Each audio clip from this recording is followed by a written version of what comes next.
Hi guys, my name's Andy, and in this lesson I'm taking you guys through what a key is in music, why it's useful to you, and also I'm going to be talking about the key of G. So a key in music is a way of knowing which chords go together, and it can be seen as a family of chords or a palette of chords, like a painter's palette. And it's also a way of knowing which melodic notes are going to work over those chords. Now, as a quick kind of guide as to a really quick inclination of what the key of a song might be, the key of the song is normally the first chord, the last chord, and the most common chord that crops up in your song or chord sequence. So if, for example, my song is in the key of G, G will probably start the chord sequence. It might not end every time, but the song may end on a G. And G will also probably be the commonest chord in the song, or happen for the most amount of time. But none of those things have to be the case for a song to be in the key of G. In fact, a song could be kind of in the key of G, but not even have a G chord in it. And how is that the case? Well, it's because that's not the reason a song's in that key. It just tends to be that sounds good and that gets done the most. But it's the other chords in the song that actually dictate what the key is. And those chords are, when we take the key of G as an example, because G is a very guitar-friendly key. If you've been playing guitar for a number of months or weeks, you'll know that probably already. We have G as our first chord, A minor. I'm just going to be demoing these chords, but I will have these chord shapes available to view in the lesson notes that accompany this lesson. So this second one's A minor. Then we have a B minor, which I'm playing a B minor 7, kind of like this, so that the majority of people can play it. There's another way of playing a B minor, which is kind of correct, but it would be the bar chord way of doing it. So I'm giving you guys the easier option of either of them. We have a C, a D major as well, and finally an E minor.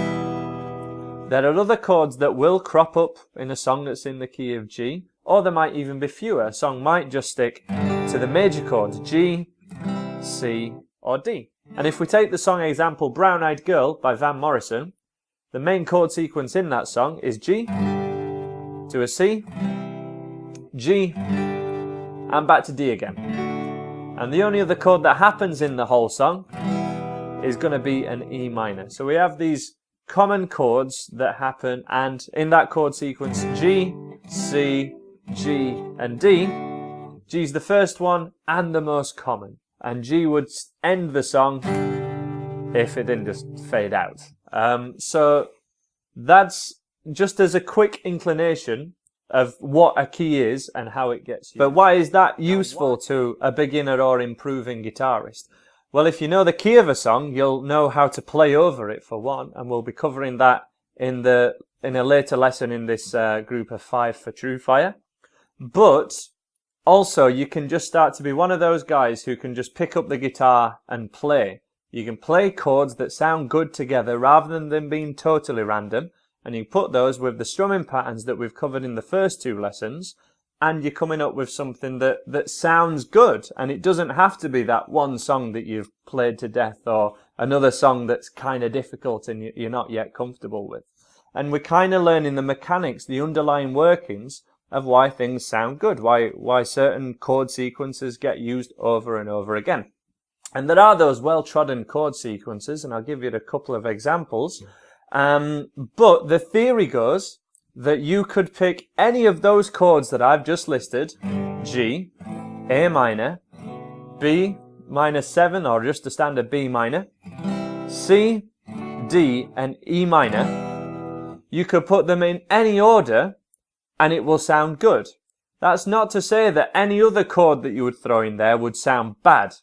It just might. If you went from totally random chord to totally random chord and just kept going, you're probably going to run out of chords and it's probably going to sound a bit random.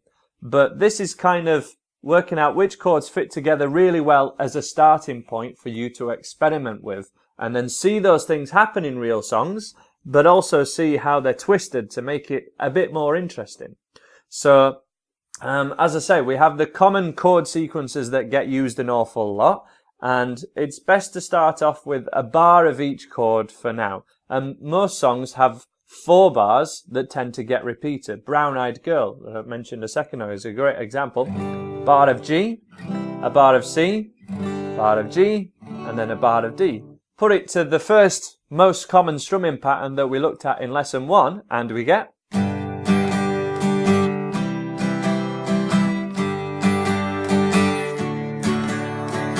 Not only some nice sounding guitar, it is Brown Eyed Girl. Sha la la la la la la la la la la. Okay, but take the chord sequence on its own, and it doesn't have to be that song. I could change the chords, the strumming pattern to the other one that we were doing. The second most common strumming pattern ever. And it sounds different.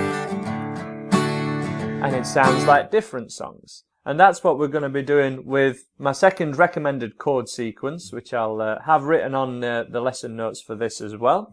But that's going to be a bar of G, a bar of D, bar of E minor, and then a bar of C. They're the 4 most common chords in the key of G in the most common order. And these you can do an awful lot of songs with as well. I'm going to go for the second most common strumming pattern ever to give us a little bit more time on each chord. So that would be 1 and 2 and a 3 and 4 and a...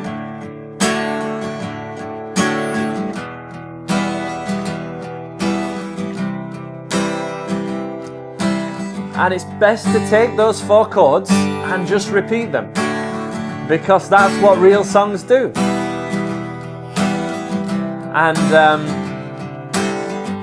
if you haven't done already, I really recommend you checking out the Axis of Awesome's 4 chord song, where they take those 4 chords that I've just played and just go through about 100 songs, just playing like the chorus of each or one line of each song, and all the melodies fit over that same chord sequence. But here we're looking at the mechanics underneath that. And as I say, in the 4th lesson in this series of 5, we're going to be covering how to play over it with quite an easy scale and start you guys kind of improvising and making melodies over it. So this is perfect kind of jamming material for any genre to be turned into any kind of music, because this is just, it's the same chords that can get used in so many different styles of music, and it depends what you do with them. So we're just doing the most common things, so it's going to sound like at the moment standard pop song stuff. But if you have, for example, rock riffs that you've done before that maybe have, for example, you add a little bit of muting with that same chord sequence, you can make it sound a little bit more kind of classic rock. So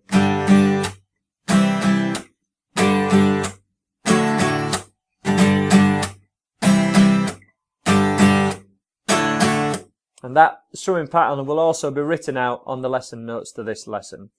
But as I say, we've got that common order. So common order number 1, G, C, G, D for a bar of each. And then your 4 chord song order for a bar of each, G, D, E minor and C. And as you can play for a bar of each with any strumming pattern you want to go for, and it will always work.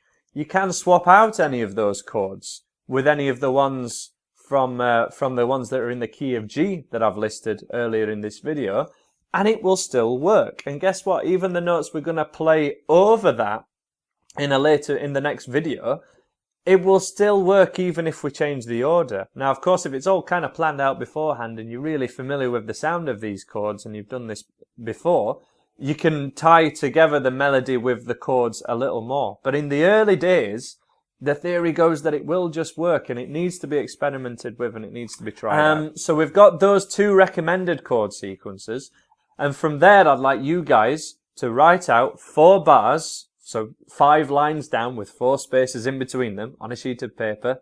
Don't worry, I've done this for you already, it's in the lesson notes. And we're going to be writing down one of those chords from the recommended one in each bar.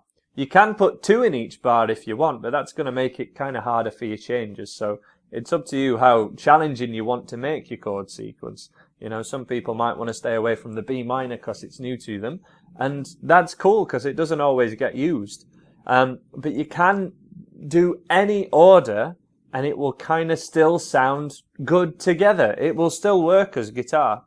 But if you stick, what you might find is if you stick to those minor chords really, really often, your song tends to sound a little bit sad. And if you don't start on the G, it maybe doesn't sound like it's started or finished. It's got a weird flow. And that's when you can come back to those two recommended chord sequences that I've given you, and you can see and hear how they do flow, and how you could use any melodies or far more melodies over the top of them, and it would work a lot better.